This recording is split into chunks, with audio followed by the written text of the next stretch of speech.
Hola. Me hubiera encantado poner música de introducción, pero pues realmente no le sé a esto de los chavos, ¿verdad? Pero eso no importa. Yo me presento, soy Alexis Castañeda y les abriré las puertas a este tema llamado Las reglas del método sociológico por Émile Durkheim. Antes de empezar, quiero aclarar que yo les presentaré el prólogo, que está hecho en dos versiones. La primera versión es la versión original que Durkheim explicó y que escribió, donde plasma sus ideas de manera concreta y sencilla. En la segunda versión trata de pulir un poco los vacíos y esas cosas sin explicar que dejó en el primer prólogo. Pero la primera parte está presentada por mí, su servilleta, y la segunda parte está presentada por mi compañero Beckham. Así que empecemos. Introducción, pero pues no sé cómo poner introducción. Eso no importa. Bueno, para empezar, ¿qué es lo que Émile Durkheim piensa sobre las reglas de la sociología? ¿Qué es lo que Émile Durkheim piensa sobre las reglas del método sociológico?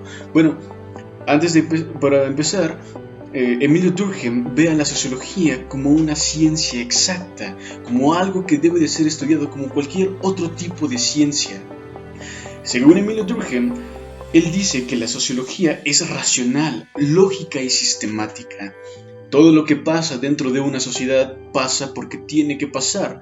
No hay reglas de individualidades que hagan que el balance entre el bien y el mal esté correcto, aunque Durkheim también se contradice un poco con esto, porque él explica que las cosas y los fenómenos que pasan en una sociedad son necesarias para la supervivencia de esta misma. Toma de ejemplo la criminalidad. Tú, pequeño amigo que estás viéndome justo ahora tras la pantalla, ¿has sido víctima de algún acto ¿has sido víctima de un criminal? Sí, no me contestes, es un video, no voy a escucharte, ¿verdad? Pero, bueno, estoy casi segura de que dijiste que sí, y estoy casi seguro que al igual que yo, también has pensado en ¿por qué no podemos abolir la criminalidad? ¿Por qué no podemos hacer que todo el mal en el mundo desaparezca? Pues, Émile Durkheim da una respuesta para esto. Estas cosas, como la criminalidad o las cosas malas que suceden dentro de una sociedad, son vitales para mantener un equilibrio, un orden natural que mantiene todo a raya. Si las cosas buenas simplemente se contaran por montones y las cosas malas no, todo se iría hacia un lado y todos terminaríamos colapsando.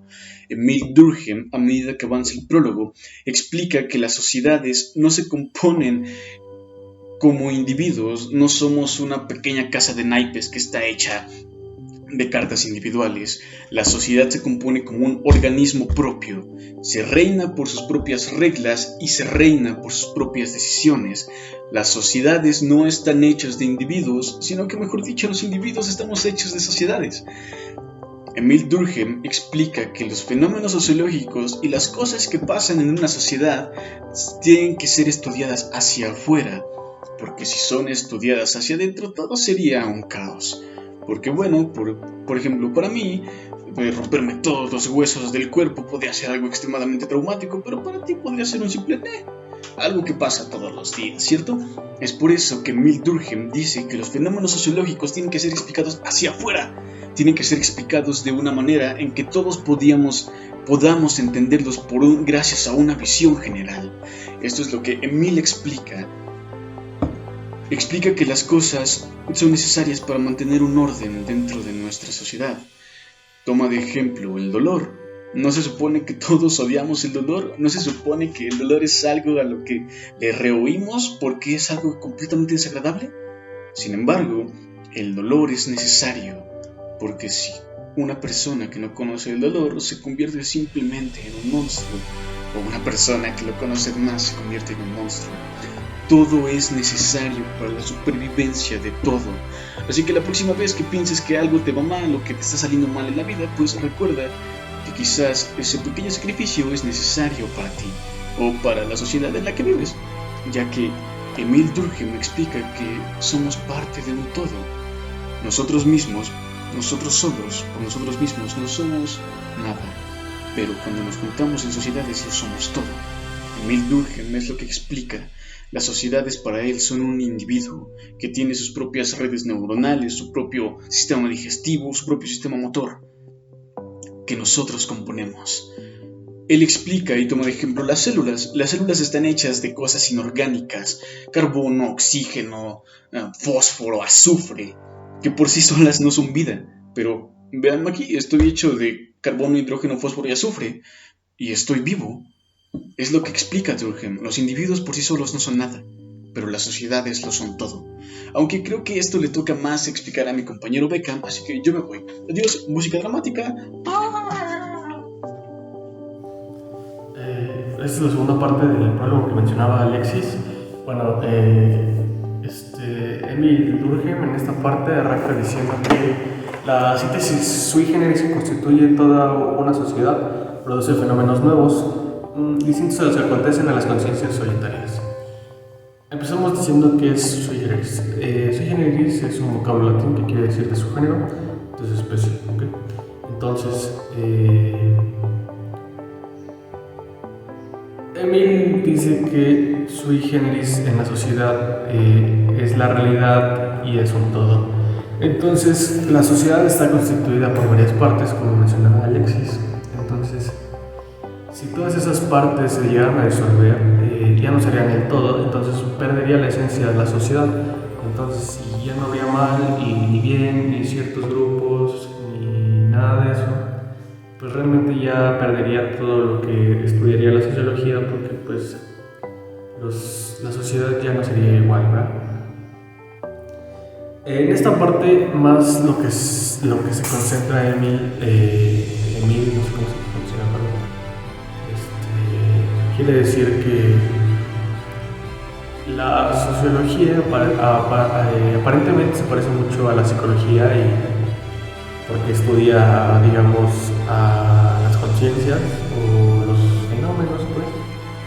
Pero la diferencia que él menciona es que a diferencia de la psicología, las conciencias colectivas son muy diferentes a las individuales. Entonces, esto quiere decir que puede ser que una persona sola, si la analiza un psicólogo, sea una persona, ¿okay? Sea una conciencia diferente a cuando está con los demás. Entonces, es cuando está con los demás y todo un grupo, y los cambios que hacen a través del tiempo es lo que menciona que ellos estudian. Entonces, también menciona que a los hechos sociales y los estudios sociales no evolucionan, y igual a los psicológicos, no dependen de las mismas situaciones. Y también menciona que el pensamiento el pensamiento colectivo debe de estudiarse en sí mismo y por sí mismo, en el sentimiento de que es algo especial. Es preciso dejar en el futuro averiguar qué tan parecidas son las conciencias individuales a las conciencias colectivas. Los hechos sociales para Durkheim son el objeto de estudio de la sociología, pero él también los definía como toda forma de hacer, pensar y sentir de un individuo, pero externos a él. Se puede decir que es toda manera en que un individuo actúa, y esto puede tener un poder imperativo y coercitivo. Durkheim también dice que estos hechos sociales se nos imponen, nos gusten o no. Y también para que un hecho social exista deben haber varios individuos que mezclen todas sus acciones para que se les pueda nombrar como tal. Un ejemplo de esto es cuando unos padres quieren educar a su hijo enseñándole buenos modales, pero el niño se resiste de cierta manera. A pesar de esto, los papás siguen insistiendo porque ven que todos los demás padres de familia igual lo hacen, igual intentan educar a sus hijos con buenos modales, y esto hace que esta pequeña acción se convierta en un hecho social, ya que muchas parejas de padres hacen lo mismo con sus hijos con tal de que ellos tengan una buena educación. Durkheim nos dice que la costumbre colectiva no existe solamente en estado de eminencia, en los actos sucesivos que determina, sino que se expresa en una fórmula que se repite de boca en boca, que se transmite por medio de la educación y se hace por escrito. Estas son las reglas jurídicas morales aforismos, dichos populares, artículos religiosos o políticos donde se plasman sus creencias y los códigos que establecen las escuelas literarias. Esto nos ayuda a entender que el hecho social es distinto de sus repercusiones individuales. En cuanto a sus manifestaciones privadas, estas tienen algo social puesto que reproducen en parte un modelo colectivo, pero cada una de ellas depende también y en gran parte de la constitución orgánico-psíquica del individuo y las circunstancias particulares en las que se encuentra. Durkheim nos dice que si es general será porque es colectivo, pero no es colectivo por ser general. Se trata de un estado del grupo que se repite entre los individuos porque se impone a ellos. Está en cada parte porque está en el todo, pero no está en el todo porque está en las partes. Se hace evidente en las creencias y prácticas que nos son transmitidas, ya hechas por las generaciones anteriores. Las recibimos y las adoptamos. Estas están investidas de una autoridad particular que la educación nos ha enseñado a reconocer y a respetar. Un sentimiento colectivo que está ahí en una asamblea no manifiesta simplemente lo que había en común entre todos, es resultante de la vida común, un producto de los actos y las reacciones que se efectúan entre las conciencias individuales. Durkheim dice que cuando se quiere conocer la manera en que una sociedad está dividida políticamente, cómo se componen dichas divisiones, se debe de hacer con la ayuda de una inspección material y mediante observaciones geográficas, porque estas divisiones son morales, aunque tengan cierta base en la naturaleza física. Solo a través del derecho público es posible estudiar esta organización, porque es este derecho lo que la determina, lo mismo que determina nuestras relaciones domésticas y cívicas, pero no por esto deja de ser obligatoria. Si la población se aglomera en nuestras ciudades en vez de dispersarse por el campo, es porque existe una corriente de opinión, un empuje colectivo que impone a los individuos. Durkheim dice que la estructura política de una sociedad es solo la manera en que los diferentes segmentos que la componen se han habituado a vivir unos con otros. Por esto el tipo de vivienda que se nos impone no es más que la forma en que todo el mundo que nos rodea, y en parte por las generaciones anteriores que se han acostumbrado a construir así sus casas. Las vías de comunicación no son más que el cauce que se ha abierto a sí mismo, encaminando en el mismo sentido la corriente regular de los intercambios. Con esto concluye que un hecho social es toda la manera de hacer, establecida o no, susceptible de ejercer sobre el individuo una coacción exterior, o también el que es general en la extensión de una sociedad determinada, teniendo al mismo tiempo una existencia propia, independientemente de sus manifestaciones individuales.